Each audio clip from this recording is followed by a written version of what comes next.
Hola amigos, cuando estamos empezando a ver clases de electrónica o a conocer sobre electrónica, uno de los primeros temas que se nos van a tratar van a ser sobre las resistencias, los circuitos resistivos. Entonces nos enseñan que la resistencia es un componente electrónico que se opone al paso de la corriente. Entonces, de cierta forma, la resistencia consume potencia y la transforma a calor.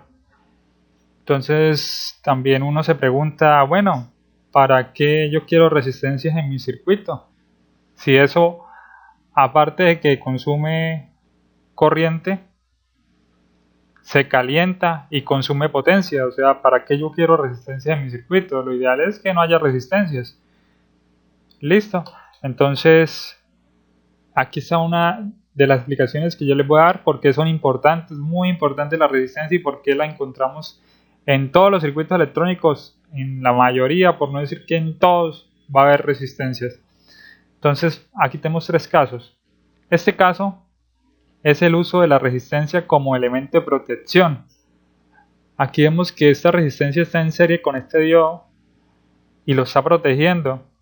Si no colocáramos esta resistencia, la corriente que iría por esta malla solamente tendría la resistencia de los alambres de los terminales del diodo y de la resistencia interna de la batería, con lo cual el diodo no duraría, yo creo que ni 5 segundos encendido, entonces se quemaría. Mientras que si colocamos la resistencia, él va a regular la corriente que pasa por acá, de acuerdo al manual del fabricante. Sabemos cuál es la máxima corriente que puede pasar por acá y con eso calculamos una resistencia de protección. Ese, en un primer caso, es la resistencia usada como elemento de protección. Listo. Ahora miremos este caso. Aquí hay dos resistencias iguales. En este caso son iguales, eso puede variar, pero aquí las resistencias se usan como elemento de control. Aquí se está controlando una ganancia de este amplificador no inversor con solo variar el valor de estas resistencias. Entonces aquí se está utilizando la resistencia como elemento de control. Aquí la fórmula para este circuito no inversor sería 1 más R3 sobre R2, como son iguales, sería 1 más 1, sería 2, o sea, él amplifica dos veces lo que hay aquí en la entrada. Vamos a ver.